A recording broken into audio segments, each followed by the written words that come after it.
Oke, Assalamualaikum warahmatullahi wabarakatuh. Selamat sore teman-teman, suaraku kedengeran kan ya? Iya, Kedengeran, Kak. dengar Kak. Dengeran Kak. Oke, nah eh, selamat sore. Hari ini kita lanjut ke pertemuan kedua, yaitu chapter 4. Chapter 4 tentang menganalisis perusahaan ya, analisis keuangan perusahaan. Hari ini apa aja yang bakal kita pelajari? Ini ya, chapter 4. Aku bagi jadi 4 bagian ya. Yang pertama itu mengenai tujuan melakukan analisis keuangan. Yang kedua, alat untuk melakukan analisis keuangan. Yang ketiga, sebentar ya, ini share screen-nya hilang, bentar ya.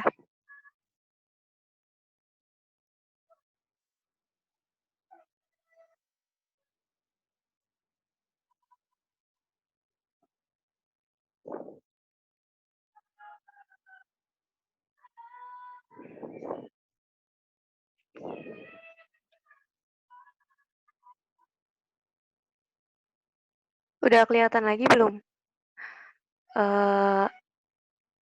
Screen-nya. Udah Udah Kak. ya? Udah ya? Udah, Kak. Jadi lanjut ya. Tadi ke bagian yang ketiga adalah benchmark. Kemudian yang keempat, yang terakhir itu tentang keterbatasan analisis rasio. Oke? Jadi langsung aja kita masuk ke yang pertama, ke bagian yang pertama yaitu tujuan melakukan analisis keuangan. Sebelumnya ada yang tahu nggak sebenarnya tujuan kita melakukan analisis keuangan tuh apa sih? Ada yang tahu nggak? Yang bisa langsung unmute aja terus jawab. Coba.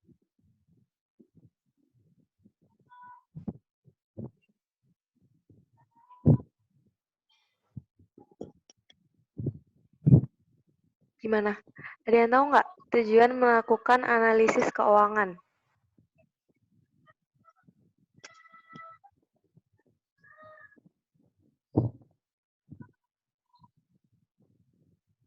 Nggak ada nih. Yaudah, kita langsung masuk aja. Kita lihat apa sih tujuan melakukan analisis keuangan.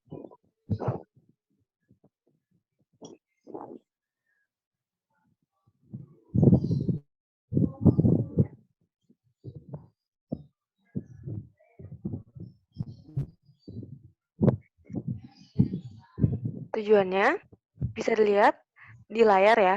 Sebenarnya tujuannya bisa kita lihat dari sisi internal, bisa juga dari sisi eksternal. Ya, untuk sisi internal sendiri, ngapain sih perusahaan atau analis keuangan dia itu melakukan analisis keuangan? Yang pertama, bisa untuk mengevaluasi kinerja karyawan. Jadi karyawan di situ gimana kinerjanya, itu bisa dilihat dari apa namanya analisis keuangan. Kemudian yang kedua, untuk membandingkan kinerja antar divisi dalam satu perusahaan. Jadi biar tahu nih antar divisi tuh kerjanya kayak gimana sih dan dibandingkan sebenarnya yang meningkat kinerjanya divisi yang mana, terus yang menurun yang mana, kayak gitu. Biar nanti bisa dilakukan evaluasi dan diperbaiki. Kemudian selanjutnya untuk menyiapkan proyeksi keuangan untuk masa yang akan datang. Proyeksi keuangan itu bisa dibilang apa namanya rencana atau estimasi keuangan, estimasi keuangan untuk masa yang akan datang itu disebut proyeksi keuangan ya. Jadi analisis keuangan misalnya nih udah akhir tahun perusahaan terus udah bikin laporan dan lain sebagainya, kemudian mereka melakukan analisis. Nah nanti di hasil analisis itu bisa mereka pakai untuk merencanakan atau mengestimasi ke depannya tuh mereka mau kayak gimana. Kayak gitu ya. Nah, kemudian yang keempat itu untuk mengevaluasi kinerja perusahaan itu sendiri dibandingkan dengan kinerja kompetitornya. Oke. Selanjutnya, dari sisi eksternal. Dari sisi eksternal sendiri, tujuannya itu untuk menentukan credit worthiness. Credit worthiness itu kelayakan kredit dan investment attractiveness. Kelayakan kredit berarti maksudnya adalah sebenarnya perusahaan ini layak nggak sih dikasih pinjaman atau layak nggak sih kalau misal kita mau beli obligasinya ya, sebenarnya layak nggak sih kalau kita beli obligasi mereka kayak gitu. Kira-kira mereka bisa nggak sih mengembalikan uang yang mereka pinjam itu kelayakan kredit ya. Nah, investment attractiveness berarti ini sebenarnya investasi di perusahaan itu worth it nggak sih? Menarik nggak sih? Kira-kira returnnya sesuai nggak sih dengan risikonya gitu-gitu ya. Dari pihak eksternal untuk melakukan analisis keuangan perusahaan itu untuk tujuan ini, dua tujuan ini. Nah, biasanya siapa sih yang melakukan analisis siapa sih yang melakukan analisis keuangan dari pihak eksternal? Bisa dari bank ya atau pemberi pinjaman lainnya ya. Karena kan untuk memberikan pinjaman tadi yang kelayakan kredit. Nah, bank itu melakukan analisis keuangan terhadap perusahaan, layak nggak sih dikasih pinjaman kayak gitu. Kemudian selanjutnya adalah suppliers. Suppliers ini tahu ya, suppliers itu apa? Nah, suppliers ini melakukan analisis keuangan itu untuk mengetahui perusahaan ini itu layak nggak sih kalau kita menjual ke dia. Kan biasanya perusahaan, apalagi kalau udah besar, itu kalau beli sesuatu gitu ya dari suppliers, itu kan pasti dengan jumlah yang banyak, jumlah yang besar gitu. Dan biasanya untuk membayarnya nggak dengan kas semua, nggak dengan kas semua, bisa dengan utang, utang usaha gitu-gitu ya, atau accounts payable. Nah, suppliers ini itu melakukan analisis keuangan untuk melihat layak nggak sih mereka tuh dikasih eh, kredit saat mereka beli barang ke mereka, ke suppliers, layak nggak sih? Bisa ngembaliin nggak sih? Gitu ya. Credit rating agency. Ini agensi yang menilai perusahaan ini tuh rating mereka dalam mengembalikan kewajiban mereka atau utang mereka itu berapa sih ratingnya? Kalau nggak salah tuh kalau rating AAA itu berarti paling bagus kayak gitu. Professional analis, individual investor, kayak gitu-gitu ya. Individual investor itu pasti untuk tahu kan perusahaan ini mereka itu bisa nggak sih dapat return yang sesuai kalau mereka investasi di perusahaan itu kayak gitu ya. Itu pihak eksternal yang biasanya melakukan analisis keuangan terhadap suatu perusahaan. Oke. Nah, selanjutnya alatnya apa sih untuk melakukan analisis keuangan? Alatnya itu sebenarnya kalau kita mau melakukan analisis keuangan, itu yang kita analiskan berarti laporan keuangannya ya. Nah, laporan keuangannya sebelum kita analisis, kita buat laporan keuangan tersebut menjadi bentuk standar yang bisa kita bandingkan dengan perusahaan lain atau dengan laporan keuangan tahun sebelumnya. Jadi harus dibikin sebuah bentuk standar dulu. Nah, bentuk standarnya itu bisa dengan common size statements atau dengan menghitung rasio gitu ya. Yang pertama, common size statements, yang kedua, analisis rasio. Itu alat untuk melakukan analisis keuangan. Dua-duanya ini basicnya adalah laporan keuangan. Namanya analisis keuangan berarti laporan keuangan ya. Nah, common size statements ini apa sih? Bisa dilihat kalau common size statement itu bentuk standar dari laporan keuangan di mana semua komponennya itu disajikan dalam bentuk persentase ya. Jadi di garis bawahi semua komponennya, semua akunnya itu disajikan dalam bentuk persentase. Kayak gimana contohnya? Nanti kita lihat bentuknya kayak gimana. Nah, common size ini itu mempermudah perbandingan laporan keuangan antar perusahaan, meskipun perusahaan-perusahaan itu nggak sama ukurannya. Kan perusahaan itu ada yang udah besar, ada yang baru berdiri, ada yang belum sampai puncak, ada yang udah sampai puncak, gitu-gitu ya. Nah, dengan common size statement, dengan mengubah suatu laporan keuangan menjadi bentuk standar, itu kita bisa membandingkan perusahaan-perusahaan yang ukurannya berbeda. Ya, itu. Jelas ya? Ini bentuk common size statements. Oh ya, common size statements itu ada dua ya bentuknya. Karena yang laporan yang paling sering kita pakai ada dua, yaitu income statement sama balance sheet atau neraca. Ya. Nah, jadi ada dua jenis common size. Yang pertama common size income statement, yang kedua common size balance sheet. Balance sheet atau neraca. Nah, ini yang di layar sekarang adalah common size income statement. Nah, untuk menghitungnya gimana? Di common size income statement itu, semua komponennya dibagi dengan sales. Dibagi dengan sales, ya. Jadi, membagi semua komponen dengan sales. Bisa dilihat ya di layar, revenue-nya berapa, COGS-nya berapa, itu semuanya dibagi sama sales atau revenue. Contohnya kayak COGS ini, COGS itu kan 20.000. 20.000 ini dibagi 30.000 dikali 100% sama dengan 66,7%. Gitu ya. Jadi bentuk common size itu adalah bentuk laporan biasa, cuma komponennya itu adalah persentase. Ya, jadi bisa kalian bentuknya kayak gini, ada angka di sebelah kiri, terus nanti di kanannya itu adalah persentasenya. Tapi ada juga kalau di PPT, kalau PPT dari Titman itu ya, kalau kalian lihat, itu cuma persentasenya aja yang ditulis, gitu ya. Tapi kalau aku pribadi biasanya aku sama angkanya juga yang di sebelah kiri, yang 30.000, 20.000, 10.000 gitu. Baru sebelah kanannya adalah persentasenya. Gitu ya. Common size income statement ini ada yang mau ditanyain nggak?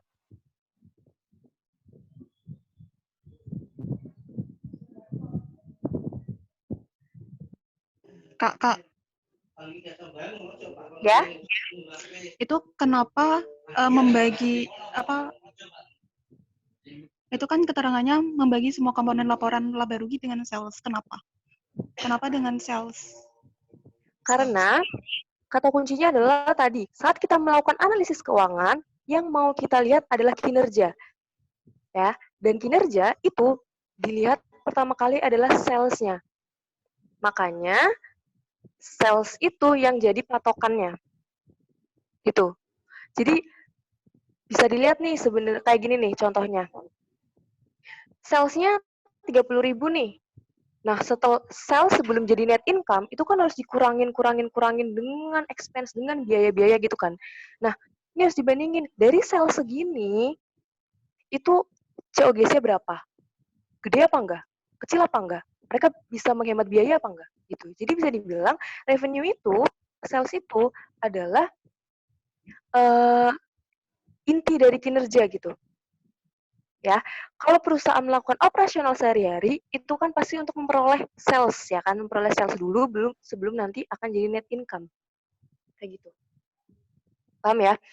Pokoknya kalau kita lagi ngomongin operasional terus kinerja gitu-gitu, akun utama yang kita perhatikan itu adalah revenue untuk di laba rugi. Kalau di neraca itu adalah aset. Kenapa aset? Nanti aku jelasin setelah kita masuk ke common size balance sheet atau neraca. Gitu ya. Jadi pokoknya perusahaan itu melakukan operasional itu kan untuk memperoleh sales tadi. Gitu. Oke? Oke, Kak. Berarti kita lanjut ke common size balance sheet. Nah, kalau common size balance sheet itu membagi semua komponen neraca dengan total aset. Oke? Bentuknya sama ya, kayak balance sheet biasa, cuma ada persentasenya dibagi dengan total aset. Kenapa harus total aset? Karena aset ini adalah yang digunakan oleh perusahaan untuk memperoleh sales. Ya kan? Contohnya kayak mereka punya aset tetap mesin. Mesin itu mereka pakai di operasional sehari-hari, di mana nantinya akan bisa menghasilkan produk, produknya bisa dijual, dan akhirnya jadi pendapatan mereka, atau revenue mereka, atau sales mereka. Gitu ya. Aset itu adalah yang perusahaan gunakan sumber daya yang perusahaan gunakan untuk memperoleh sales gitu ya. Jadi bukan liabilitas, bukan ekuitas ya. Liabilitas sama ekuitas itu adalah pendanaan untuk memperoleh aset ya, pendanaan untuk memperoleh aset. Sementara yang aset itu adalah sumber daya yang digunakan perusahaan untuk memperoleh pendapatan. Kayak gitu ya. Gampang ya kalau misalkan menses ini cuma membagi komponennya aja.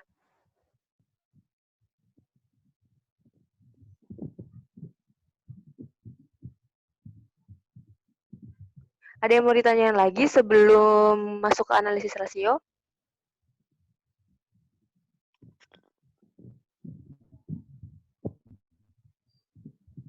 Simple ya kalau kalau tadi yang common size. Nah, waktu aku semester 4 kemarin, common size itu kalau nggak salah nggak keluar di ujian, karena tadi kan pendek banget ya, simple banget. Sebenarnya kayak cuma bikin laporan biasa, dan sebagai anak akuntansi pasti udah sering kan bikin laporan keuangan di matkul akuntansi. Nah, nggak keluar kalau common size kalau dari pengalamanku, tapi nggak tahu nanti kalian keluar atau enggak. Cuma tadi mudah ya, cuma membagi setiap komponennya dengan sales. Kalau income statement, kalau balance sheet atau neraca itu dibagi sama total aset gitu ya. Terus selanjutnya kita ke analisis rasio. Nah, analisis rasio ini bentuk kedua untuk menstandarisasi laporan keuangan atau untuk mengubah komponen laporan keuangan jadi bentuk standar. Bentuk kedua ya, karena tadi yang pertama adalah yang common size. Nah, yang harus digarisbawahi, kalau rasio berdiri sendiri itu nggak ada artinya. Ya, rasio keuangan kalau berdiri sendiri nggak ada artinya. Jadi kalau kalian lihat misal ada liquidity ratio berapa, capital structure ratio berapa, udah gitu doang, itu nggak ada artinya. Nggak ada artinya. Kenapa? Karena itu cuma angka perhitungan doang. Baru ada artinya kalau rasio-rasio itu kita bandingkan dengan rasio perusahaan tersebut tahun sebelumnya atau dibandingkan dengan rasio perusahaan lain. Gitu ya. Kalau cuma rasio doang tuh nggak ada artinya kalau sendirian ya, dia berdiri sendiri. Dia harus dibandingkan dengan rasio perusahaan tahun sebelumnya atau rasio perusahaan lain. Gitu, jadi harus dibandingkan. Nah, kelompok rasio keuangan tuh bisa dibagi jadi 5. Bisa dilihat di layar, ada liquidity ratio. Apa sih liquidity ratio? Liquidity atau likuiditas, rasio likuiditas itu untuk mengukur seberapa liquid sih perusahaan. Liquid itu apa sih? Jadi kalau likuiditas itu artinya apakah perusahaan mampu bayar kewajiban tepat waktu gitu. Jadi likuiditas rasio ini itu mengukur kemampuan perusahaan untuk membayar kewajibannya tepat waktu. Gitu ya. Ini baru kelompok-kelompoknya ya. Nanti macam-macamnya kita bahas satu persatu tiap kelompok. Nah, yang kedua adalah capital structure ratio. Kalau kalian ingat sama materi sebelumnya, yaitu ada 3 pertanyaan dasar manajemen keuangan, itu kan ada capital structure decision ya, keputusan capital structure. Ya, itu tentang pendanaan. Nah, jadi capital structure ratio itu untuk mengetahui bagaimana perusahaan mendanai aset-asetnya. Berapa sih proporsi pendanaan perusahaan, ekuitasnya berapa, liabilitasnya berapa, kayak gitu. Ya, itu capital structure ratio. Kemudian selanjutnya ada asset management efficiency ratio. Dari namanya kelihatan ya, asset management efficiency. Tentunya untuk mengukur seberapa efisien perusahaan dalam memanfaatkan asetnya untuk memperoleh pendapatan. Ingat kan ya tadi yang aku bilang kalau aset itu sumber daya yang digunakan perusahaan untuk memperoleh pendapatan. Nah, rasio yang ketiga ini itu untuk mengukur seberapa efisiensi perusahaan memanfaatkan asetnya untuk memperoleh pendapatan mereka. Itu. Nah, selanjutnya yang keempat adalah profitability ratio, yaitu untuk mengukur apakah perusahaan itu udah memperoleh return atau imbalan yang sesuai dari investasi yang mereka lakukan. Itu ya, namanya profit. Profit tuh ada bedanya tadi sama return, sama imbalan. Gitu ya. Nah, yang terakhir adalah market value ratio. Ini tuh untuk melihat gimana sih nilai saham perusahaan di pasar saham kayak gitu, atau dengan kata lain gimana sih apa namanya saham perusahaan di mata para investor gitu ya, dengan kata lain gitu di mata para investor atau di pasar saham. Langsung masuk ke likuiditas rasio ya. Tadi untuk likuiditas rasio untuk mengukur kemampuan perusahaan dalam memenuhi kewajibannya atau melunasi hutang-hutangnya gitu. Nah, likuiditas rasio ini bisa diukur dengan dua sudut pandang. Yang pertama, dengan mengukur likuiditas keseluruhan. Yang kedua, dengan mengukur likuiditas dari aset tertentu. Ya. Yang pertama, untuk mengukur likuiditas perusahaan secara keseluruhan berarti semua aset lancarnya itu diperhitungkan ya. Itu ada dua cara, ada dua rumus ya. Itu current ratio sama exit test ratio atau quick ratio. Ada yang mau tanya?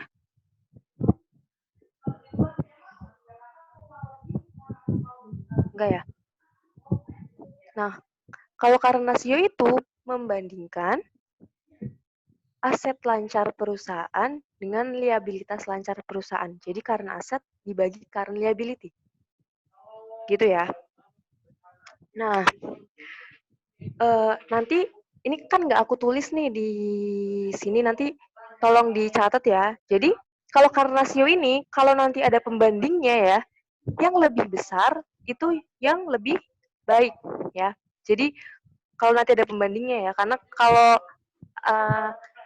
kalau rasio keuangan berdiri sendiri kan tadi nggak ada artinya kan. Nah kalau ada pembandingnya, karena rasio ini kalau lebih besar berarti lebih bagus, lebih baik. Karena current asetnya berarti lebih besar daripada current liabilities-nya. Berarti bisa dibilang perusahaan mampu buat bayar kewajibannya karena current asetnya lebih besar daripada current liabilities-nya. Gitu ya. Nah, selanjutnya adalah exit test atau quick ratio. Ini rumusnya adalah current asset dikurangi inventory dibagi current liabilities. Jadi kayak current ratio, cuma current asetnya itu inventory-nya dikeluarkan, dihilangkan. Kenapa?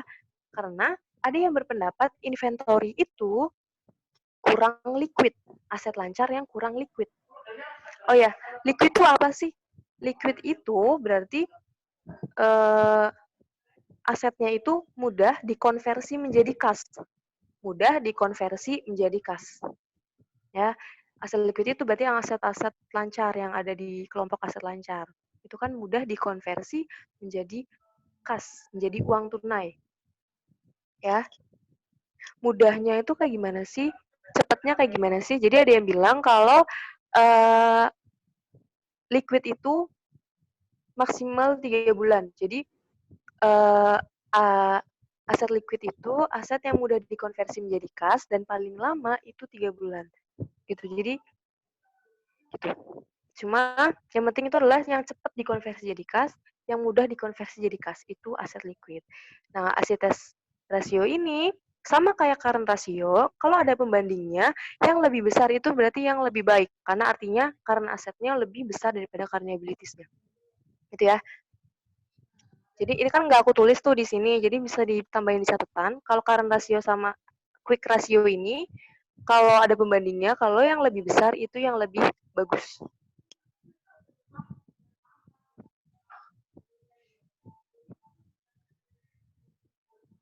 Oke, lanjut ya. Kalau misal mengukur likuiditas dengan aset tertentu. Ada 4 ya. Ada 4. Yang pertama adalah average collection period. Average collection period ini apa? Ada yang tahu nggak? Kalau dari rumusnya kira-kira itu apa?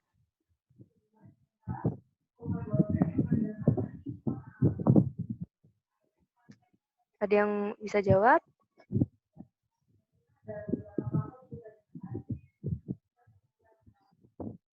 Nah, average collection period itu adalah waktu yang dibutuhkan perusahaan untuk menagih hutangnya.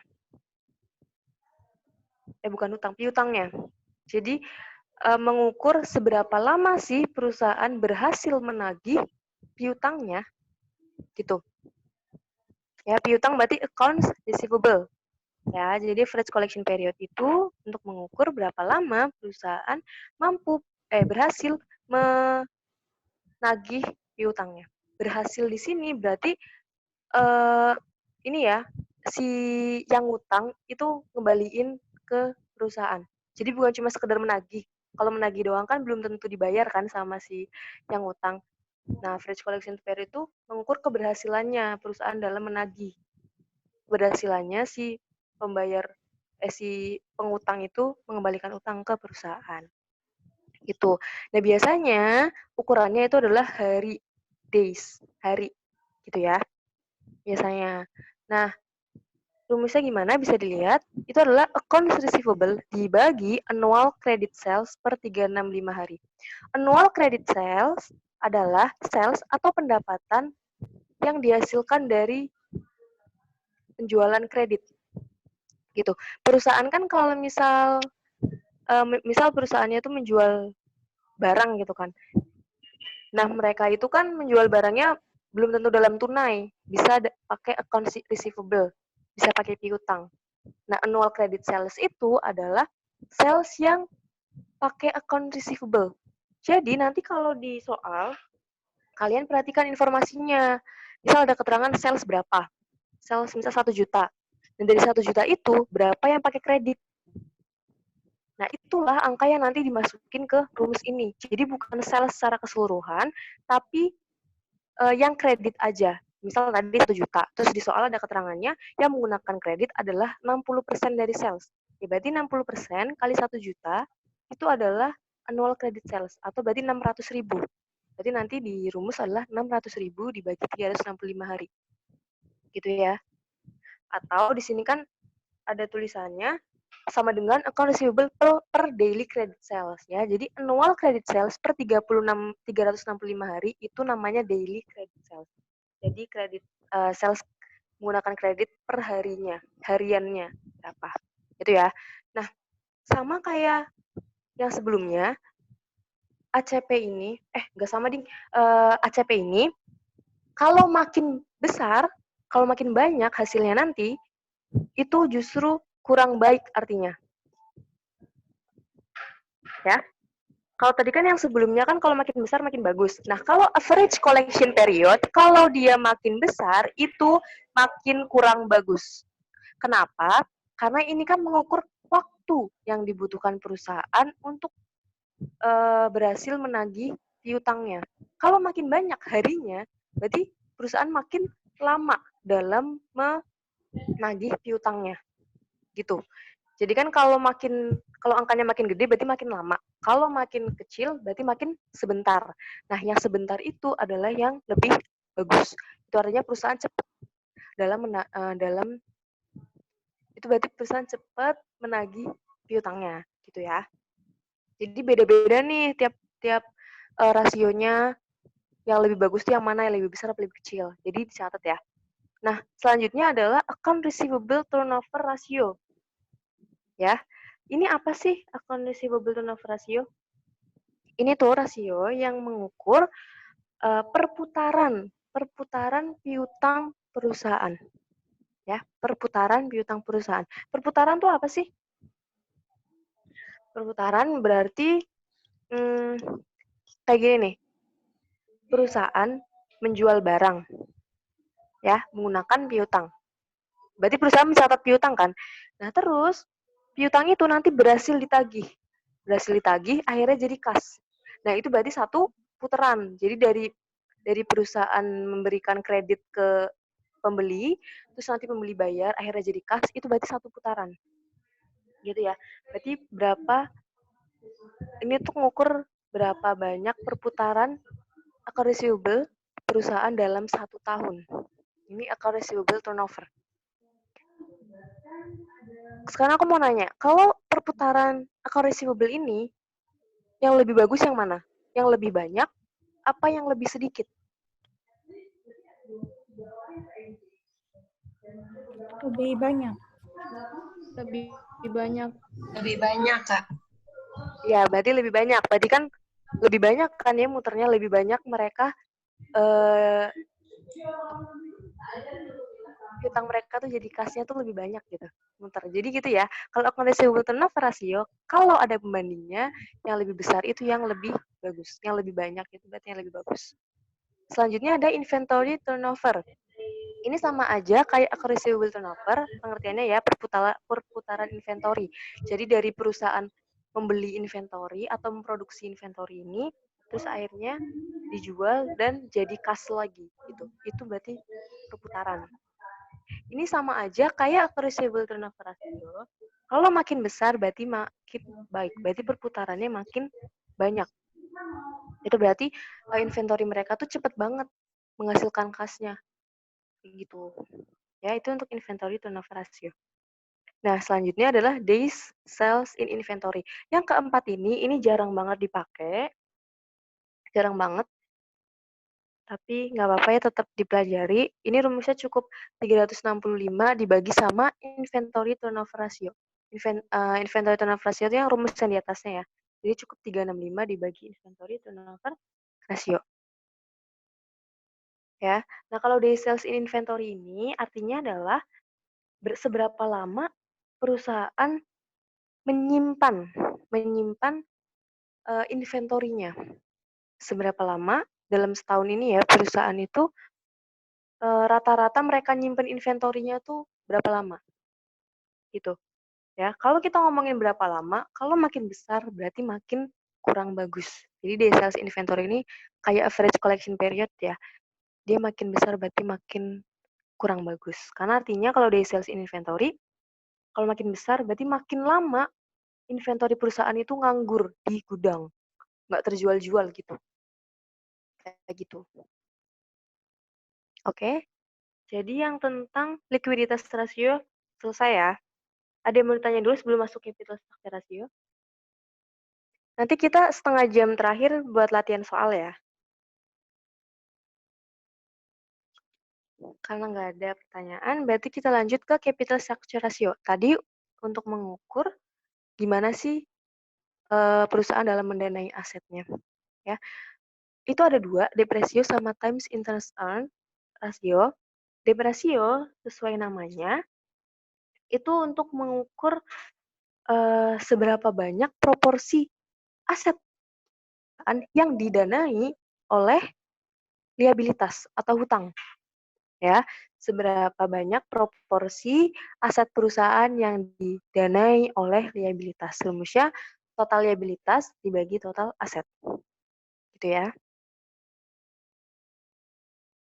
Kalau misalnya nanti hasilnya 50% misal, berarti bisa disimpulin perusahaan dalam mendanai asetnya 50% menggunakan liabilitas. Berarti sisanya pakai apa? Otomatis pakai ekuitas. Jadi 50% liabilitas, 50% ekuitas. Kalau 60%, depresi 60% berarti yang pakai liabilitas 60%, sisanya yaitu 40% pakai ekuitas. Selanjutnya times interest earned rasio. Ini rasio yang mengukur kemampuan perusahaan dalam membayar bunga utang mereka. Ya, kemampuan perusahaan dalam membayar bunga utang mereka. Jadi kan perusahaan kalau meminjam uang gitu ya, berhutang, itu kan nggak cuma punya kewajiban untuk bayar pokoknya kan, tapi juga ada bunganya. Nah, ini untuk mengukur perusahaan mampu nggak sih bayar bunganya gitu. Nah, rumusnya simpel ya, yaitu net operating income atau bisa di soal nanti mungkin istilahnya EBIT atau earning before interest expense dan tax ya. Income tax. Ya, EBIT itu earning before interest expense dan tax gitu ya. Berarti sebelum interest expense. Nah, net operating income itu dibagi sama interest expense, ya.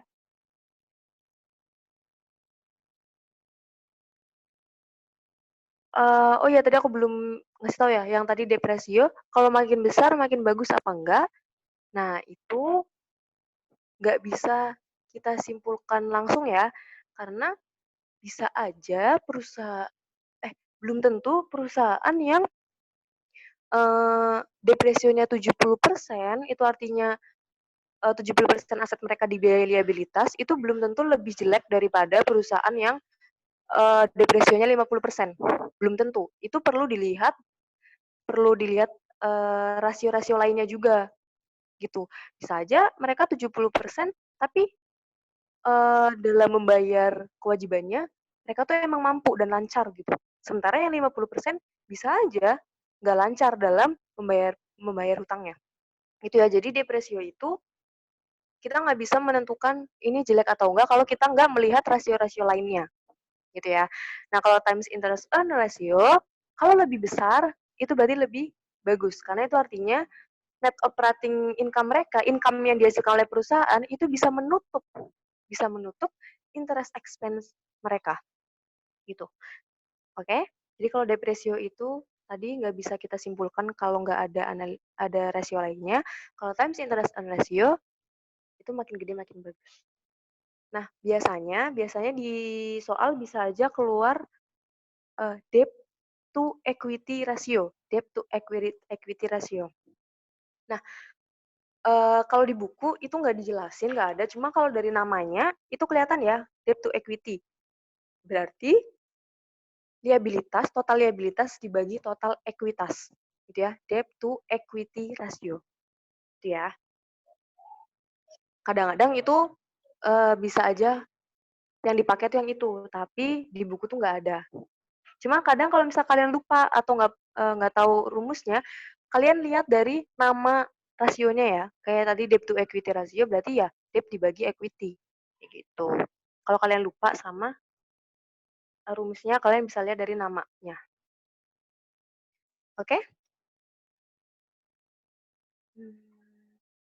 Selanjutnya adalah asset management efficiency ratio. Ini untuk mengukur seberapa efektif, seberapa efisien perusahaan dalam memanfaatkan asetnya untuk memperoleh pendapatan. Nah, ini ada dua ya, total asset turnover ratio sama fixed asset turnover. Untuk total asset turnover, ini berarti ngegambarin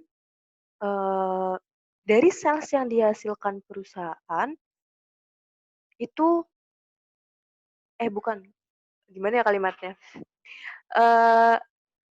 Gampangnya tuh total asset turnover ratio itu menggambarkan dari sales yang dihasilkan perusahaan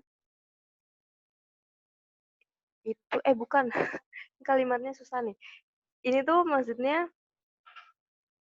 jumlah sales yang dihasilkan dari per per per nilai uang, per mata uang yang diinvestasikan perusahaan dalam aset, gitu. Jadi contohnya gini, untuk Rp1 aset, itu seberapa banyak sales yang dihasilkan. Kayak gitu sebenarnya maksudnya tadi. Gitu ya. Jadi jumlah sales yang dihasilkan per satu nilai uang yang diinvestasikan perusahaan dalam asetnya. Gitu. Nah, ini kalau lebih besar, itu berarti lebih bagus. Karena artinya untuk total aset segitu, itu mereka bisa menghasilkan sales yang segitu gitu. Maksudnya misal hasilnya 2/1 gitu kan. Berarti yang 2 itu kan berarti artinya sales mereka itu dari total aset mereka, itu mereka bisa menghasilkan 2 kali lipatnya di sales. 2 kali lipat, jadi mereka bisa menghasilkan sales 2 kali lipat dari uang yang mereka investasikan ke aset. Kayak gitu. Nah, kalau tadi yang satu, berarti kan mereka menghasilkan sales sebesar uang yang mereka investasikan di aset mereka. Kayak gitu ya. Jadi kalau makin gede, makin bagus. Berarti makin efisien perusahaan dalam mengelola asetnya untuk memperoleh pendapatan. Gitu. Nah, kalau fixed asset turnover gimana? Ini sama kayak yang total asset turnover, cuma ini adalah fixed asset. Jadi cuma fixed asetnya yang diukur. Seberapa efisien perusahaan dalam memanfaatkan aset tetap mereka. Kayak contohnya mesin. Seberapa efisien mereka dalam memakai mesin mereka untuk operasional mereka yang akhirnya nanti menghasilkan pendapatan gitu. Ini sama kayak total aset turnover ratio, kalau makin besar berarti makin bagus. Gitu ya.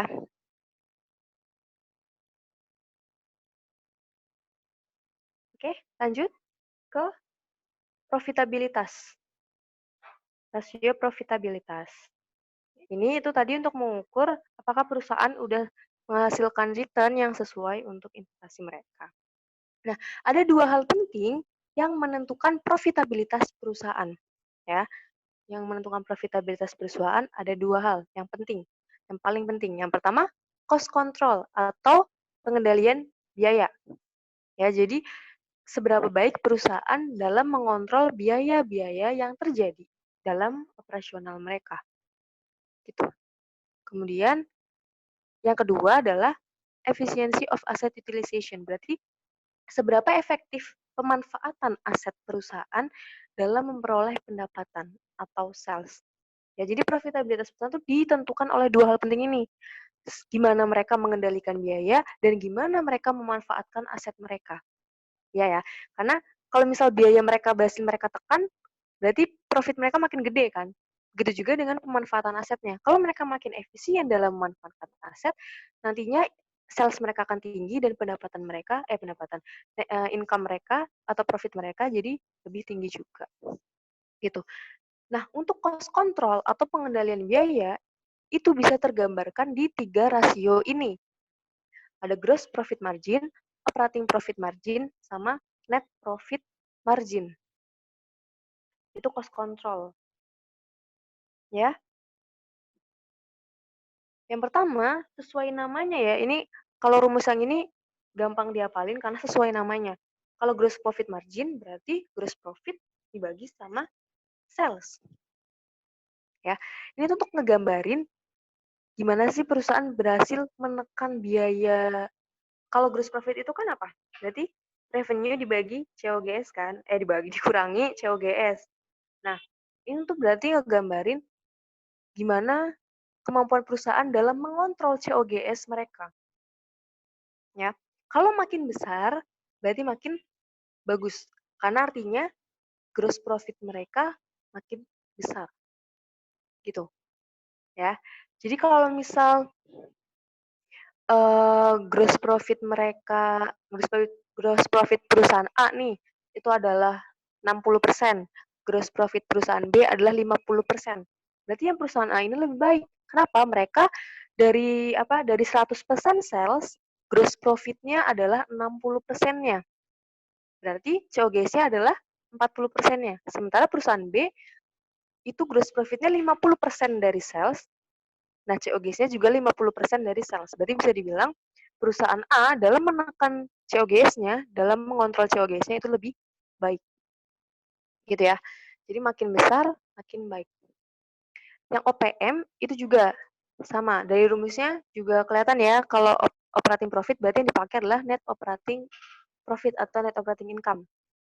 Atau EBIT dibagi sales. Gitu. Nah, net profit margin juga kayak gitu. Berarti net income dibagi sales. Nah, tadi yang operating profit margin itu mengukur gimana kemampuan perusahaan dalam menekan biaya COGS dan expense. Ya kan? Kalau net operating income kan berarti udah dikurangin sama expense kan? Gitu. Nah, itu adalah operating profit margin. Kemudian, kalau net profit margin berarti mengukur gimana kemampuan perusahaan dalam menekan semua biaya-biaya yang terjadi, ya. Kalau tadi kan gross profit margin cuma COGS, kalau OPM itu cuma COGS dan operating expense. Nah, kalau net profit margin itu udah semuanya, termasuk interest expense dan tax, ya, atau pajak. Itu adalah net profit margin. Ketiganya ini kalau makin besar berarti makin baik, karena mereka berhasil mengontrol biaya. Oke. Selanjutnya adalah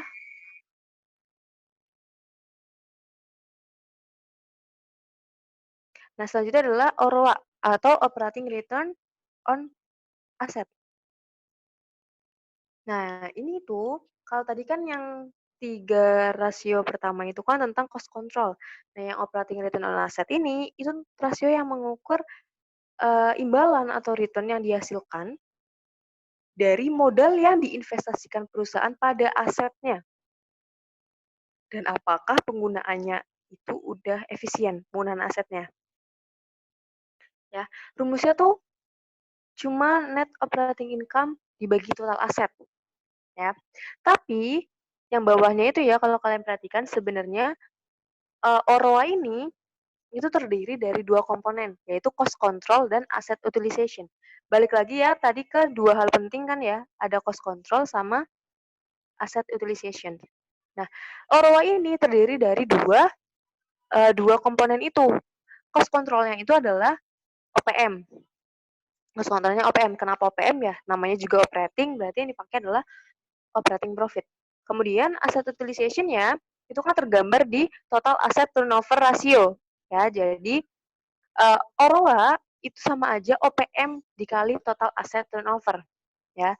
Terus di bawahnya lagi ada itu karena yang OPM itu penyebutnya sales, yang satunya itu di atas yang atas sales, berarti bisa dicoret kan. Nah, akhirnya baru jadi rumus net operating income dibagi total aset. Gitu.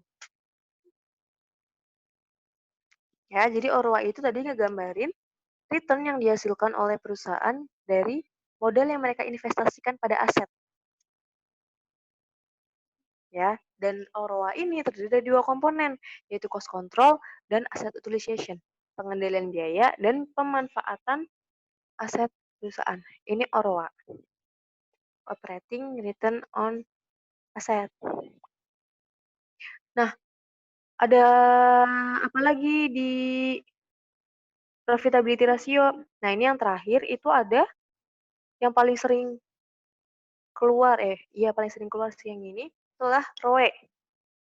ROE atau return on equity. Oh ya, tadi yang OROA makin besar berarti makin baik ya, karena artinya perusahaan makin mampu dalam mengontrol dan makin efisien dalam menggunakan asetnya. Nah, ROE ini itu kalau tadi kan yang baru kita bahas itu kan rasio-rasio yang pertama tadi tentang cost control. Terus yang kedua yang OROA itu tentang return investasi yang dilakukan perusahaan. Nah, kalau ROE ini adalah return yang return untuk investor. Return untuk investor. Jadi kalau OROA tadi itu return untuk perusahaan itu sendiri. Kalau ROE ini adalah return untuk investor si perusahaan. Gimana sih return-nya itu? Apakah memadai atau enggak? Gitu ya. Nah, rumusnya itu adalah ROE sama dengan net income dibagi common equity. Nah, common equity ini bisa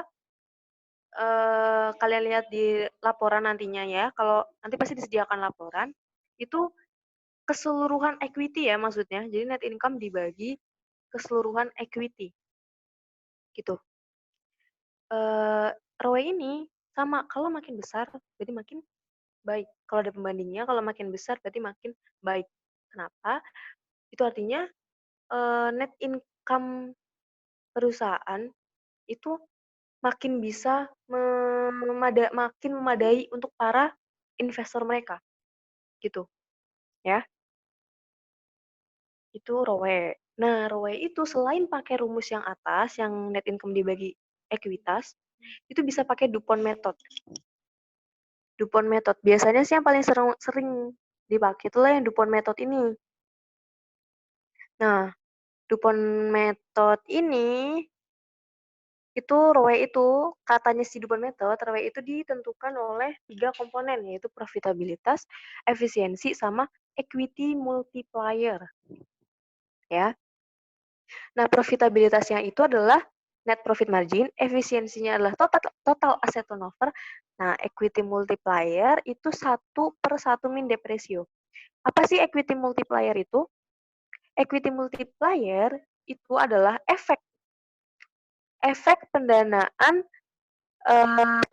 pendanaan perusahaan menggunakan liabilitas terhadap return on equity perusahaan. Aku ulangi ya, jadi equity multiplier itu mengukur efek liabilitas ya terhadap return on equity.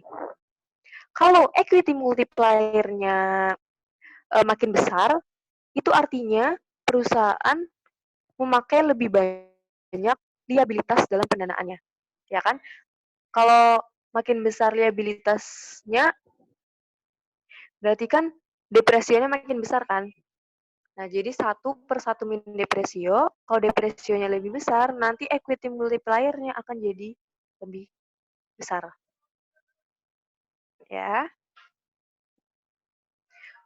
Kenapa sih kalau perusahaan make liabilitas lebih banyak, itu ROE-nya juga jadi lebih banyak? Ya, otomatis ROE-nya lebih banyak kan, karena equity multiplier-nya lebih banyak kalau perusahaan lebih banyak memakai liabilitas. Kenapa sih bisa kayak gitu? Itu balik lagi sebenarnya ke prinsip manajemen keuangan. Yang kedua, ada trade-off antara risiko dan return. Kalau suatu perusahaan pembiayaannya, pendanaannya makin banyak menggunakan liabilitas, itu artinya bisa dibilang perusahaan itu makin berisiko. Jadi kalau ada investor yang mau investasi di situ, itu merasa lebih berisiko kalau perusahaan itu liabilitasnya lebih besar daripada ekuitas.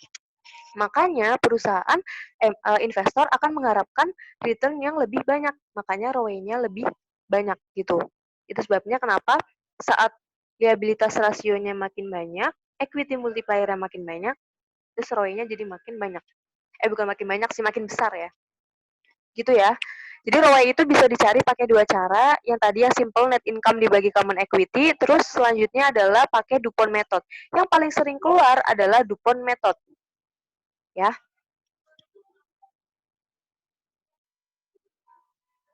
Ada yang mau ditanya sebelum masuk ke rasio yang terakhir, yaitu market value?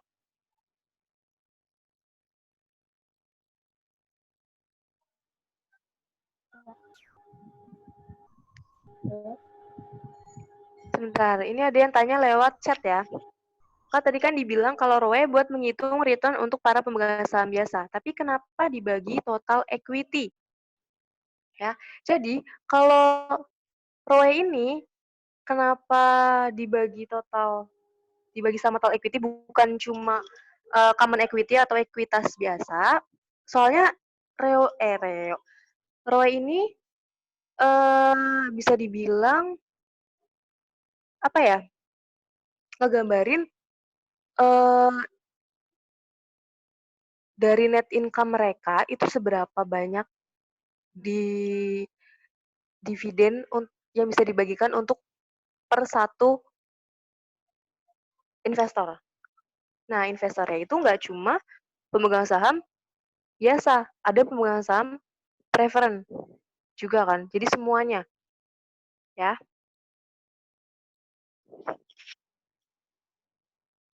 Gitu. Pokoknya kalau ROE itu dibaginya sama common equity. Common equity sama shareholders equity keseluruhan, ekuitas keseluruhan.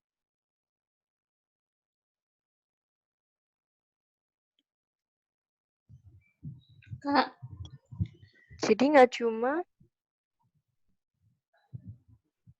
sebentar, ini ada pertanyaan lagi yang depresio yang di rumus ROE itu sama dengan liability per total aset. Iya, itu depresio yang tadi di awal kita bahas, yaitu total liabilitas dibagi total aset.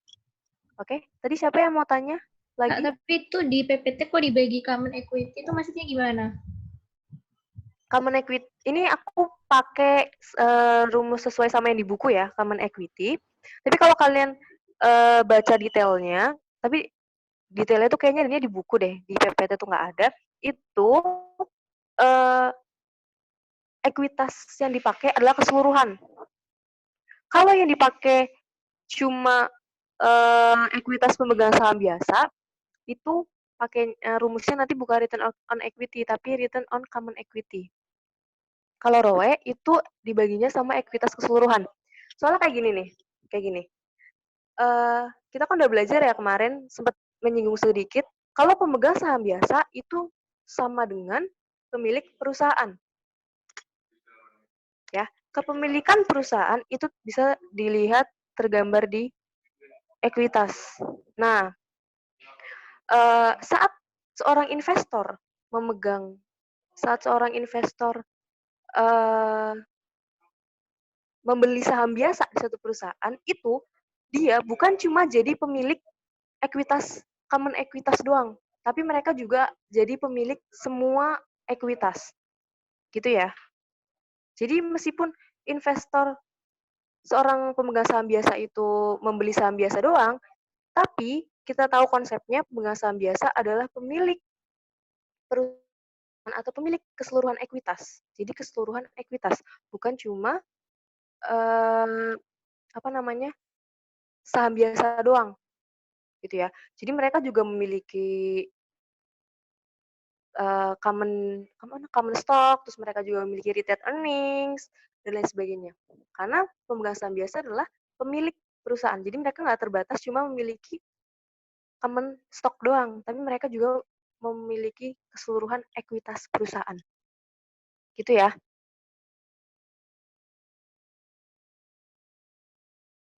Jadi nanti kalau dari soal-soal yang aku lihat kalau di buku ya, itu kebanyakan nggak ada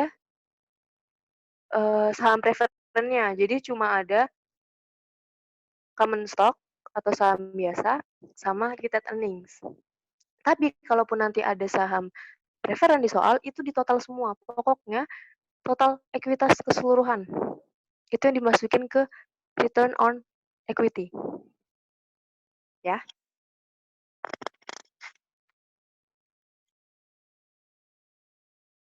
Oke, jadi balik lagi tadi, seorang pemegang saham biasa itu bukan cuma memiliki saham yang mereka beli doang. Kan kalau mereka beli saham biasa, itu artinya mereka apa? Membeli kepemilikan suatu perusahaan. Nah, saat mereka membeli kepemilikan itu, berarti keseluruhan ekuitas itu adalah milik mereka. Jadi nggak terbatas sama common stock doang atau saham biasa doang. Tapi dari saham biasa, terus apalagi retained earnings, semuanya pokoknya. Additional paid in capital, semuanya gitu ya. Oke.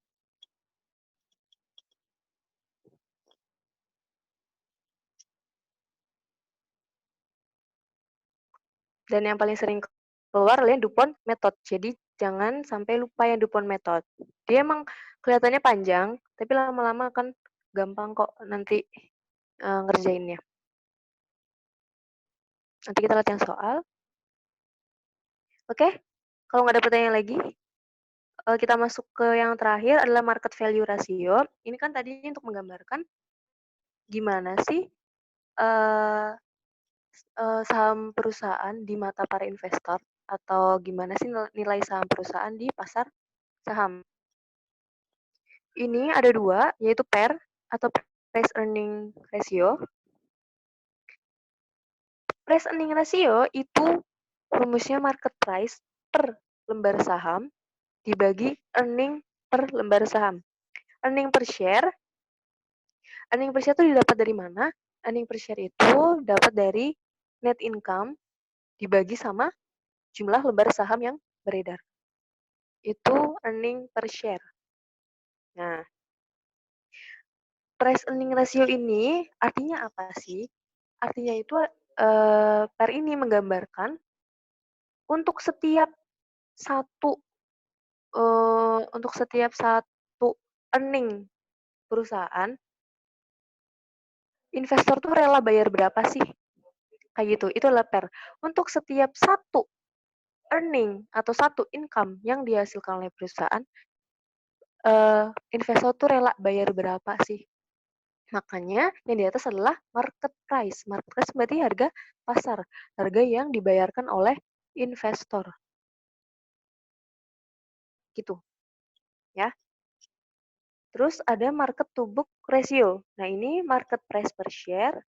Kayak namanya ya, market to book berarti market price dibagi book value per share. Nah, ini itu ngegambarin untuk satu nilai buku saham perusahaan, investor tuh rela bayar berapa. Gitu ya. Jadi, dua-duanya ini kalau makin besar, itu artinya di mata para investor, perusahaan itu makin worth it gitu, makin worth it, makanya mereka rela bayar mahal. Kalau makin besar kan berarti market price-nya yang lebih besar kan, gitu. Cuma kalau kita belajar lebih dalam tentang harga saham gitu-gitu, kalau market price-nya naik terus, itu kan nantinya akan kalau udah sampai titik optimal ya, itu pasti akan turun lagi, gitu. Jadi nggak mungkin market price itu naik terus. Jadi akan ada titik jenuhnya gitu. Nah, market value ratio ini itu jarang banget keluar, bener-bener jarang banget keluar ya. Kalau dari pengalamanku waktu semester 4 kemarin sama pengalaman ngajar, kalau ada soal-soal dari dosen atau soal apa, ini jarang banget keluar. Yang paling sering keluar itu yang 4 tadi. Jadi dari likuiditas, terus apa tadi yang kedua? Capital structure, terus asset management efisiensi, sama profitabilitas. Yang profitabilitas sering keluar adalah ROE, ya. Itu. Kalau ini, itu jarang banget keluar yang market value. Aku bahkan nggak inget pernah keluar apa nggak ya. Kayaknya malah nggak pernah. Jarang banget. Karena emang ini tuh, dulu dosenku juga ngebahas ini tuh cuma sekilas. Karena emang ternyata emang benar nggak keluar gitu saat itu. Cuma nanti nggak tahu kebijakannya gimana di soal kalian. Oke, sampai sini ada yang mau ditanyain sebelum kita masuk ke bagian benchmark?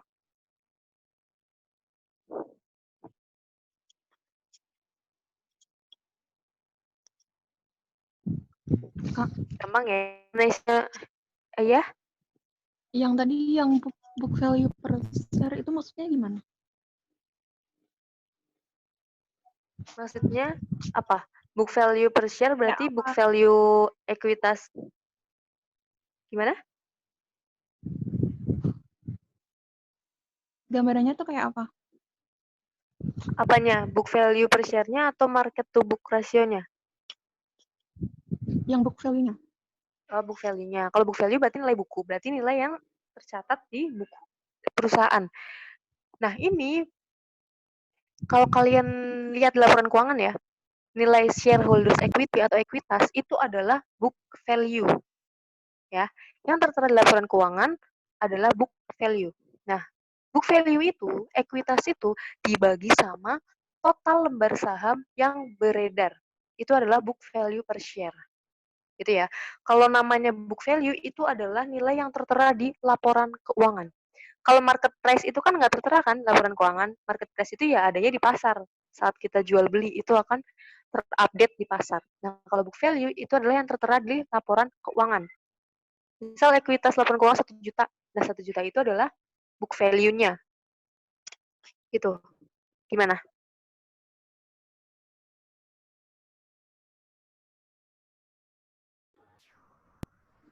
Baik, Udah Kak. ya? Oke. Ada yang mau ditanyain lagi? Tadi book value-nya dibagi apa Kak? Yang book value per share. Dibagi total lembar saham yang beredar atau outstanding shares. Ya. Di sini nanti di soal ada keterangannya berapa total lembar saham yang beredar. Nanti tinggal dibagi aja. Kalau per share berarti ya dibagi sama itu. Pokoknya kalau ada kata-kata per share itu artinya dibagi sama total lembar saham yang beredar. Gitu ya. Oke, nggak ada yang tanya lagi. Kita masuk ke benchmark. Benchmark itu apa sih? Benchmark itu adalah pembanding. Ya. Ingat kan tadi yang di awal, kita tuh kalau cuma ngitung-ngitung analisis kayak tadi, ngitung-ngitung doang, itu nggak akan ada artinya kalau nggak ada pembandingnya. Nah ini benchmark itu adalah pembanding. Pembandingnya tuh tipenya ada dua. Ada trend analisis, ada peer group comparison. Yang pertama trend analisis. Trend analisis itu apa sih? Kalau kalian dengar kata tren, itu berarti artinya membandingkan laporan keuangan perusahaan dengan tahun-tahun sebelumnya atau time series comparison. Mungkin nanti kalian akan sering dengar istilah tren analisis atau tren apa gitu. Pokoknya kalau ada tren analisis itu artinya membandingkan dengan tahun-tahun sebelumnya gitu.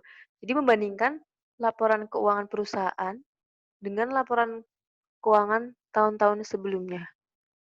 Tentu saja milik perusahaan itu sendiri ya, bukan bukan kalian membandingkan laporan keuangan tahun ini perusahaan dengan laporan keuangan tahun lalu milik perusahaan lain. Enggak ya. Kalau tren analisis itu satu perusahaan tapi tahunnya yang berbeda, itu yang dibandingkan. Itu namanya tren analisis. Jadi misal tadi kita udah ngitung tuh rasio-rasio tadi. Terus tahun lalu kita juga udah ngitung rasio-rasio. Nah, kita bandingkan rasio tahun lalu sama rasio tahun ini, tahun sekarang. Gimana sih? Ada peningkatan nggak atau ada penurunan? Nah, tapi biasanya kalau tren analisis ini nggak cuma dibandingin sama 1 tahun lalu, tapi bisa paling nggak 3-5 tahun ke belakang. Jadi nggak cuma 1 tahun. Jadi ngebandinginnya tuh sama 3-5 tahun. Jadi biar kelihatan gitu polanya kayak gimana.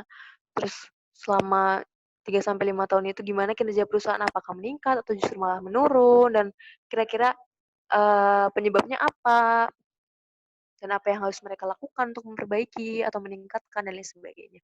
Gitu. Itu tren analisis. Yang kedua adalah peer group comparison. Peer group comparison. Peer itu apa sih? Peer. Nah, sini ada keterangannya ya, peer group comparison itu membandingkan perusahaan dengan perusahaan peer. Nah, peer ini adalah perusahaan yang dianggap oleh analis bisa menjadi pembandingnya relevan. Ya, oke.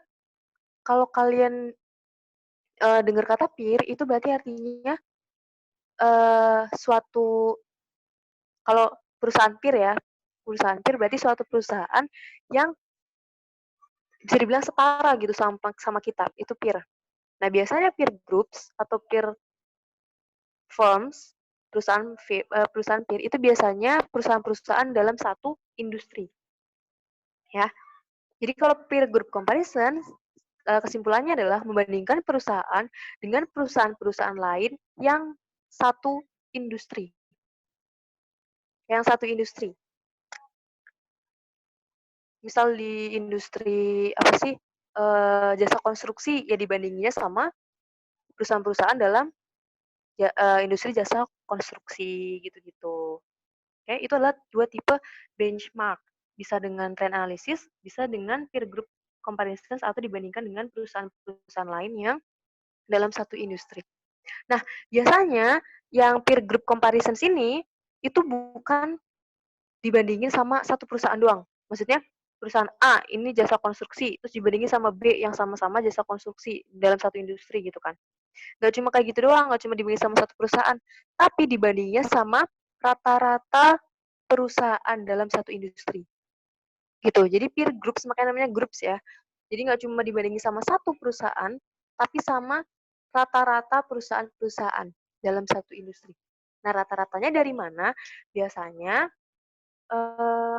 kalau kita buka website gitu ya, website, aku lupa contohnya apa, aku pernah buka yang website perusahaan Singapura, itu tuh ada keterangannya average industri gitu, rata-rata industri. Nah, biasanya kalau data kayak gitu kita akan dapat dari ya internet gitu. Nanti kalau di soal biasanya data peer groups-nya itu diketahui. Gitu. Jadi kita cuma tinggal ngitung punya perusahaan sendiri, kemudian dibandingkan sama rata-rata industri itu. Kayak gitu. Jadi kita nggak perlu mikir rata-rata industri, apakah kita harus hitung satu-satu, terus kita bagi gitu. Enggak. Ya itu biasanya sudah tersedia informasinya. Oke? Tentang benchmark.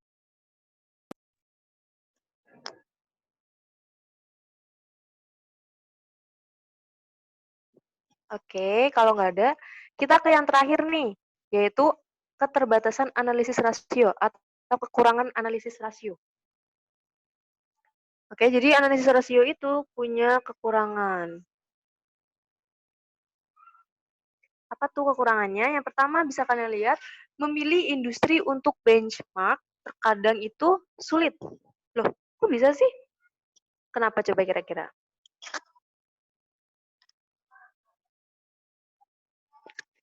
Karena kadang tuh susah gitu kita untuk menganalisis suatu perusahaan tuh kan biasanya jasanya itu kan banyak ya. Maksudnya nggak cuma kayak misal, mmm, ada perusahaan luar negeri, apalah ya, perusahaan X, dia itu jasanya adalah teknologi, media, sama, jasa keuangan misalnya. Nah, terus habis itu kita bingung dong, lah kita mau masukin dia ke industri yang mana, kayak gitu. Makanya memilih industri untuk benchmark terkadang sulit, gitu. Ya tadi yang tadi perusahaan X yang teknologi, media, dan jasa keuangan, itu kita mau ngebandingin sama industri mana? Industri teknologi kah? Apa media? Atau jasa keuangan? Makanya sulit karena biasanya perusahaan tuh nggak cuma bergerak di bidang di satu bidang aja. Terus yang kedua, data peer group atau data rata-rata industri yang dipublikasikan tidak selalu merepresentasikan perusahaan yang sedang dianalisis. Nah, tadi kan eee, kita rata-rata industri tadi kan aku bilang dipublikasikan di internet biasanya gitu kan. Nah, kadang itu nggak merepresentasikan perusahaan yang sedang dianalisis. Kenapa? Contohnya, di beberapa kasus ya, itu, mmm, apa ya, rata-rata industri yang dipublikasikan, itu tuh cuma satu bidang aja. Maksudnya tuh gimana, gimana ya kata-katanya? Mmm, ya intinya sebenarnya, yang dipublikasikan rata-rata industrinya tuh belum tentu merepresentasikan perusahaan yang saya analisis. Balik lagi sebenarnya kayak yang nomor satu tadi, eee, kadang perusahaan yang kita analisis itu kan banyak banget jasanya. Nah, saat kita udah milih tuh, udah milih, "Oh, mau di sama industri yang ini deh," gitu, karena perusahaan kita yang sedang dianalisis itu lebih sering di jasa itu. Tapi kan yang dipublikasikan bisa aja emang perusahaan yang full jasa itu. Misal full di jasa konstruksi, sementara perusahaan yang kita analisis, jasa konstruksinya cuma 60%. Sisanya mereka menawarkan menjual jasa lain gitu. Jadi nggak merepresentasikan, beda gitu. Makanya susah, oke. Terus selanjutnya adalah rata-rata industri belum tentu merupakan target atau norma yang diinginkan. Maksudnya apa? Jadi, rata-rata industri yang ada, yang dipublikasikan, itu belum tentu merupakan, eee, ukuran yang paling pas, gitu. Bisa aja rata-rata industri misal nih, karena rasio rata-rata industri itu adalah 0,9. Nah, 0,9 itu kan belum tentu ukuran paling bener kan, gitu. Makanya jadi rata-rata industri yang dipublikasikan tuh belum tentu merupakan target yang diinginkan atau norma yang diinginkan, atau ukuran yang sesuai, kayak gitu. Nah, selanjutnya adalah praktik akuntansi berbeda pada beberapa perusahaan. Ya, jadi di beberapa perusahaan praktik akuntansinya beda. Contoh sederhananya itu kayak, mmm, ini pencatatan inventory. Itu kan ada beberapa metodenya kan, ada VIVOS, ada average, ya kan. Nah, di tiap perusahaan itu kan pasti beda kebijakannya dan akan menghasilkan angka yang berbeda juga kan, metode-metode kayak gitu tuh. Nah, makanya ini termasuk keterbatasan karena kan tadi analisis rasio ini kan kita dasarnya pakai laporan keuangan kan. Laporan keuangan berarti akuntansi, pakai konsep akuntansi. Sementara di praktik akuntansi tiap perusahaan bisa beda-beda. Kemudian yang kelima adalah banyak perusahaan mengalami perubahan musiman dalam operasi mereka. Maksudnya gimana? Maksudnya banyak perusahaan yang tiap tiap musim, tiap beberapa waktu gitu ya, itu tuh berubah operasinya. Gampangnya, sederhananya itu, kalau perusahaan baju muslim gitu, kalau di saat-saat mau lebaran, itu kan mereka lagi bagus-bagusnya kan. Nah, tapi di selain itu bisa aja turun gitu. Jadi nggak nggak laporan keuangannya itu belum tentu menggambarkan kinerja beneran gitu, kinerja keseluruhan beneran gitu. Karena kan tadi mereka sampai di puncaknya saat Lebaran, tapi di waktu-waktu lain belum tentu di puncak penjualan mereka kayak gitu. Kemudian yang keenam adalah analisis keuangan itu cuma memberikan petunjuk yang membutuhkan investigasi lanjutan. Maksudnya apa? Maksudnya ya tadi waktu udah selesai kita ngitung analisis rasio, udah dapat nih analisis angka perhitungannya gitu ya.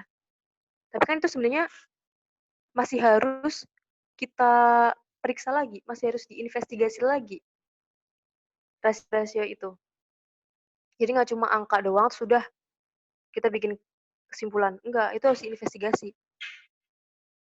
Diinvestigasi maksudnya gimana? Misalnya perusahaan ini karena rasionya kalau dibandingin sama rata-rata industri ternyata jauh lebih rendah. Nah itu kan kadang kita nggak bisa nentuin langsung, wah ini berarti jelek banget. Belum tentu, bisa aja ada faktor lainnya. Nah itu yang butuh investigasi lanjutan. Itu perbatasan analisis rasio. Yang paling sering keluar, maksudnya yang paling signifikan lah ya, itu adalah yang nomor 1, 2, sama 3. Itu keterbatasan analisis rasio yang paling signifikan. Itu 1, 2, 3. Oke? Sebelum ke latihan soal ada yang mau ditanyain? Ini kita materi udah selesai ya. Jadi sebelum ke latihan soal ada yang mau ditanyain dulu?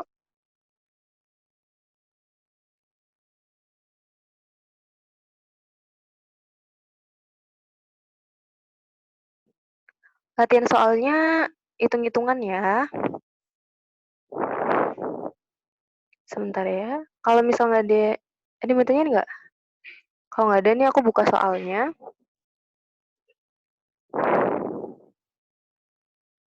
Nggak ada nih.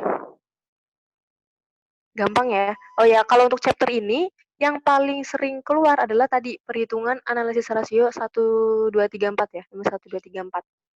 Kalau yang common size sama keterbatasan analisis rasio tadi itu jarang banget keluar. Malah kalau pas aku semester 4, 2 itu nggak keluar. Jadi nggak ada keterbatasan analisis sama nggak ada common size. Paling keluarnya mungkin kalau kuis gitu mungkin keluar. Tapi kalau di ujian PTS gitu, seingatku, pengalamanku enggak. Jadi kita lanjut ke latihan soal ya kalau nggak ada yang tanyain.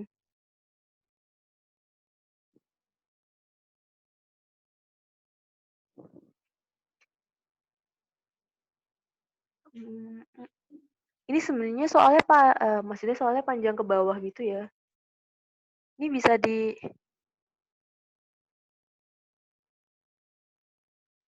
kekecilan ya kalau segini ya. Atau kalian foto dulu deh. Ini foto atau screenshot balance sheet-nya difoto dulu atau di screenshot. Soalnya di bawah sih masih panjang jadi nggak cukup selayar. Udah di screenshot atau di foto? Udah. Kalau udah, itu di balance sheet-nya ya. Ini income statement plus soalnya. Ini perintah soalnya ini yang bawah nih. Ada, sebentar belum ke bawah.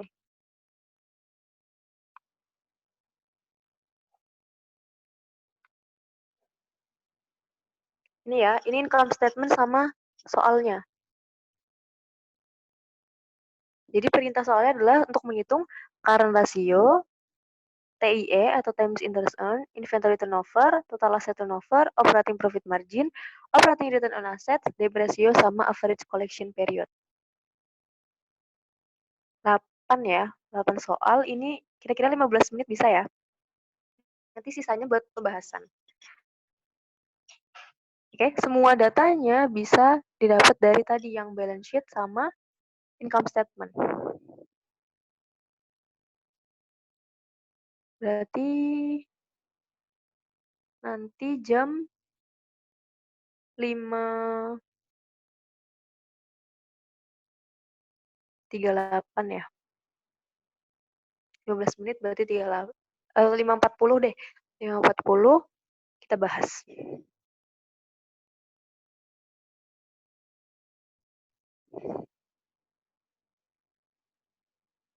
Sambil kalian ngerjain, ini aku bilang lagi ya.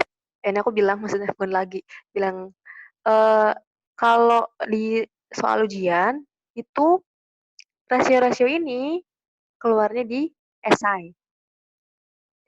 Kalau di pilihan ganda kayaknya cuma 1 soal atau 2 soal atau malah 1 doang kalau dulu aku. Nah, itu keluarnya di esai. Nah, di esai itu nggak cuma ngitung doang. Jadi setelah kalian ngitung, kalian tuh suruh bikin kesimpulan, bikin analisis, kesimpulan analisis. Jadi dari angka-angka itu, apa sih yang bisa kalian lihat? Apa sih yang bisa kalian simpulkan? Gitu.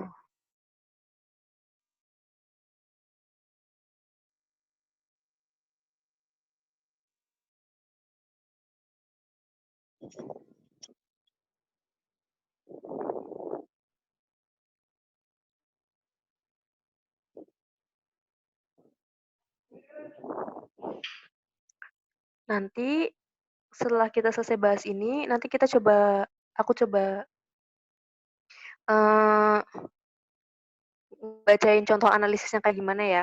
Karena yang keluar itu kan tadi aku bilang nggak cuma hitungan doang, tapi kesimpulan analisisnya juga.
5 menit lagi kita bahas ya.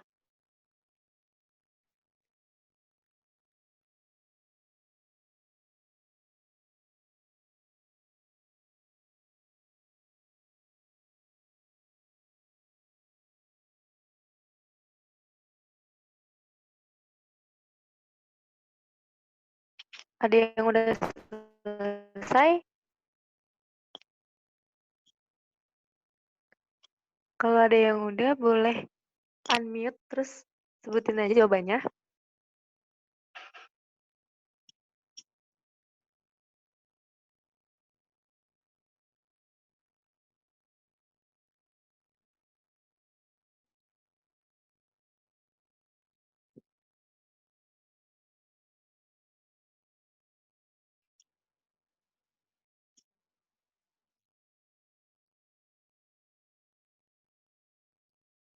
Kak, mau nanya deh.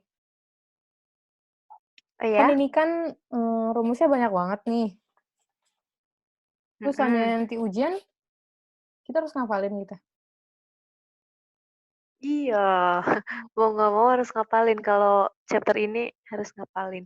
Tapi tadi aku kan sempat bilang, kalau susah dihafalin, kalian inget-inget aja namanya. Inget-inget. Apa namanya? Bikin rumus dari namanya maksudnya. Kayak tadi contohnya, eh kalian inget-inget current ratio, misal. Current. Oh, kalau current ratio, pokoknya itu current asset sama current liabilities. Nah, asetnya di atas, liabilitiesnya di bawah. Kayak gitu. Terus kalau total asset turnover itu berarti sales dibagi total aset gitu. Pokoknya kalau aset turnover apapun itu salesnya di atas, terus di bawahnya adalah asetnya. Kalau fixed asset turnover, ya berarti fixed asset turnover. Jadi kalian ngapalinnya itu pakai nama terus dikelompokkan gitu. Yang polanya sama itu dikelompokkan. Terus kayak tadi kan yang profit margin ada banyak tuh. Nah, profit margin pokoknya yang di atas adalah sesuai namanya. Kalau gross profit margin ya berarti yang di atas adalah gross profit. Nanti pembaginya di bawah adalah sales. Itu pasti sales ya. Kalau margin-margin itu pasti sales. Kayak gitu. Pokoknya ngapalinya itu kalau aku dulu kayak gitu ngapalinya. Nah, kalian terserah pakai cara apa yang mudah buat kalian. Gitu. Karena emang ini mau nggak mau harus ngapalin.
Satu menit lagi ya.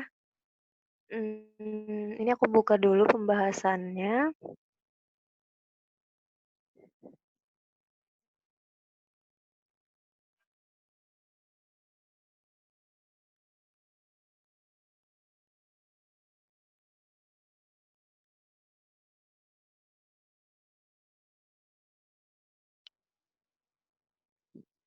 Ini ya.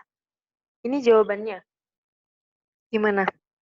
Current rasionya tadi kan karena aset bagi current liabilities itu 3.500 bagi 2.000. Benar nggak? 3.500 kali bagi 2.000. 1,75. Terus internet 1.700 bagi 367, berarti 4,63. Inventory turnover 3.300 dibagi 1.100, 3,3. Total asset turnover, total asset turnover-nya ini 1 ya, karena sel sama total asetnya sama, 8.000. OPM-nya 21,25%. OROA 21,25% juga. Terus depresionya 50%. Berarti ada 50% aset yang dibiayai dengan liabilitas. Terus ACP-nya 91,25 hari. Average period mereka adalah 91,25 hari. Gimana? Ada yang salah? Gampang ya. Sebenarnya chapter ini kalau tahu rumusnya bisa ngitung, kan cuma hitungan sederhana semua kan. Kayak cuma dibagi-bagi kali, yang dikali juga jarang. Paling nanti agak key itu kalau disuruh bikin kesimpulan. Buat soal yang ini ada pertanyaan dulu nggak? Nanti ini latihan soalnya aku share juga sekalian sama PPT-nya.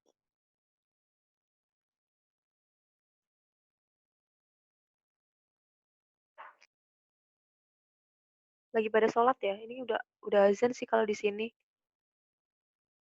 Bentar lagi ya kita selesai. Tinggal satu terakhir nih. Aku mau nunjukin gimana cara kita bikin analisis. Nah, kebetulan yang contohnya di sini adalah sederhana analisisnya. Karena kebetulan dari 2 perusahaan ini, ya, kalian bisa lihat di layar, ada Carson sama BGT. Kebetulan banget nih, si salah satu perusahaannya tuh jelek. Jauh lebih jelek daripada yang satunya. Jadi kita saat bikin kesimpulan, lebih mudah karena kelihatan banget. Ya, jadi aku nunjukin nih. Jadi ada rasio keuangan antara Carson sama BGT. Current rasionya yang Carson 1,14, yang BGT 1,25, terus TIE 3,48 sama yang BGT jauh lebih besar yaitu 29,09. Terus inventory turnover-nya itu 24 kali sama 16,8 kali. Ya, jadi bisa dilihat ya. Total asset turnover-nya sama, OPM-nya yang BGT jauh lebih tinggi. OROA-nya juga BGT jauh lebih tinggi. Nah, depresionya Carson lebih tinggi, hampir 2 kali lipatnya BGT. Kalau average collection period-nya relatif sama ya, meskipun Carson lebih lama. Nah, gimana sih kita bikin analisisnya? Nah, nanti kalau kalian di soal, kalian udah menghitung angkanya, kalian lihat yang menurut kalian paling bisa kalian analisis gitu. Oh iya, ini nih, saat kalian bikin kesimpulan analisis, itu artinya bukan satu-satu ya, maksudnya satu-satu rasio keuangan kalian analisis, current rasio kalian analisis, TIE kalian analisis, inventory turnover kalian analisis, enggak ya. Jadi yang dimaksud analisis kesimpulan itu dari keseluruhan rasio apa yang bisa kalian simpulkan, kayak gitu. Nah, kalau aku pribadi itu aku ngelihat pertama itu dari OPM-nya sama OROA-nya ya. Jadi ini kan selisihnya jauh banget nih. Jadi aku bikin kesimpulan kayak gini. Yang di bawah ya.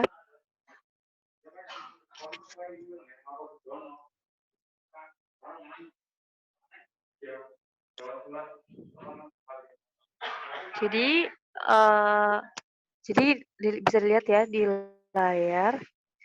Bentar, ini di layar belum muncul sampai bawah. Nah, udah ya. Jadi jika dibandingkan dengan BGT, tadi yang BGT itu yang lebih bagus ya, itu si kinerja perusahaan Carson lebih buruk, terutama dalam mengelola biaya atau beban-beban operasional dan dalam memanfaatkan asetnya untuk meningkatkan laba. Hal ini terlihat pada OPM sama OROA. Tadi kelihatan ya, OPM-nya itu selisihnya jauh banget, sama OROA-nya tuh jauh banget. Yang OPM 8,3% banding 22,9%, OROA-nya 16,7% sama 45,7%. Ya, jadi dari situ kelihatan kalau Carson itu dalam mengelola biaya atau beban-beban operasional dan dalam memanfaatkan asetnya untuk meningkatkan laba atau meningkatkan sales itu lebih buruk ya.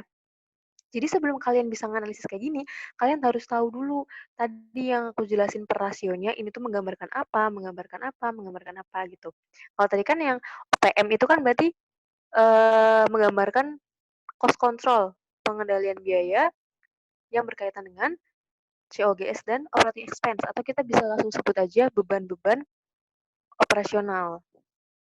Ya. Terus kalau OROA tadi kan apa? Ada cost control sama asset utilization. Ada hubungannya sama beban-beban operasional juga sama tentang memanfaatkan aset untuk meningkatkan laba atau sales. Ya. Hal ini terlihat pada OPM dan OROA. Selanjutnya aku ngebahas tentang depresionya. Terus aku bandingin sama kemampuan mereka dalam membayar. Jadi gini, pembiayaan aset perusahaan Carson lebih banyak menggunakan debt daripada equity, yaitu sebesar 62,5%. Ya kan, tadi di atas tadi ada 62,5% dari total aset. Hal ini perlu jadi perhatian manajemen perusahaan, karena tadi kalau misal lebih banyak yang dibiayai dengan liabilitas, berarti perusahaan juga harus siap dengan konsekuensi kalau mereka harus mampu bayar utang-utangnya tepat waktu. Nah, makanya di sini aku bilang hal ini perlu menjadi perhatian manajemen perusahaan karena perusahaan harus bisa memastikan mereka mampu membayar hutang-hutangnya tepat waktu. Nah, apalagi kemampuan membayar beban bunga perusahaan Carson jauh lebih kecil dibandingkan BGT. Jadi kalau kemampuan membayar bunga, tadi kan berarti TIE ya. TIE-nya itu yang Carson 3,48 doang, sementara BGT sampai 29,09. Berarti berapa kali lipat tuh? 7. 7, 8 ya. 8. 9 ya. 9 kali lipatnya lebih ya. Nah, itu ya. Ini salah satu contoh saat kalian harus menganalisis. Jadi kalian harus bisa nyambungin satu rasio dengan rasio lain. Nah, kalau kalian notice di sini, aku nggak nyebutin semua rasio. Ya kan, yang aku sebutin cuma apa? OPM, ROA, terus depresio, terus times interest earned, ya. Jadi emang nggak harus semua disebutin. Yang menurut kalian bisa jadi signifikan gitu dalam analisis kalian, itu yang kalian masukin. Nah, yang tadi aku masukkan cuma tadi times interest earned, karena bukan kebetulan sih, karena ini perbandingannya jauh banget. Terus ininya OPM sama ROA-nya juga jauh banget. Depresionya juga jauh banget gitu. Jadi yang aku pakai adalah yang bisa signifikan dalam analisisku kayak gitu ya. Kalau dulu waktu aku semester 4 pertanyaannya tuh bukan kayak gini. Jadi bukan cuma suruh bandingin doang. Tapi pertanyaannya itu berdasarkan perhitungan kalian bagaimanakah kondisi keuangan perusahaan kayak gitu. Pertanyaannya dulu aku kondisi keuangannya.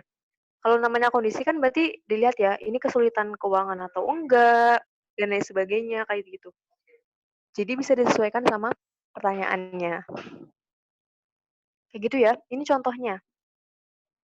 Dan ini kebetulan juga soalnya emang sederhana, karena kelihatan banget yang si Carson lebih buruk. Jadi kita bisa kasarannya tuh jelek-jelekin aja gitu dengan dengan dengan data yang kita punya kayak gitu. Ya bukan dijelek-jelekin sih, itu kasarannya aja. Kayak gitu ya. Oke? Udah jam segini, udah azan juga. Sebelum ditutup, ada yang mau ditanyain dulu?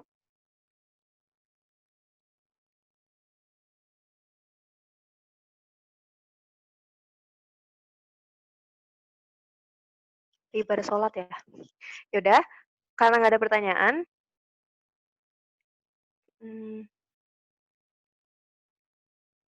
sebentar.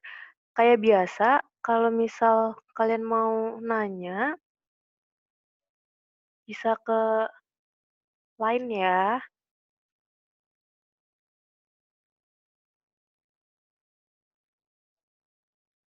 Oke. Nah, sebelum aku tutup, makasih ya, aku bilang makasih ya buat hari ini. Maaf kalau masih ada kesalahan. Kita ketemu lagi minggu depan insyaallah. Wassalamualaikum warahmatullahi wabarakatuh.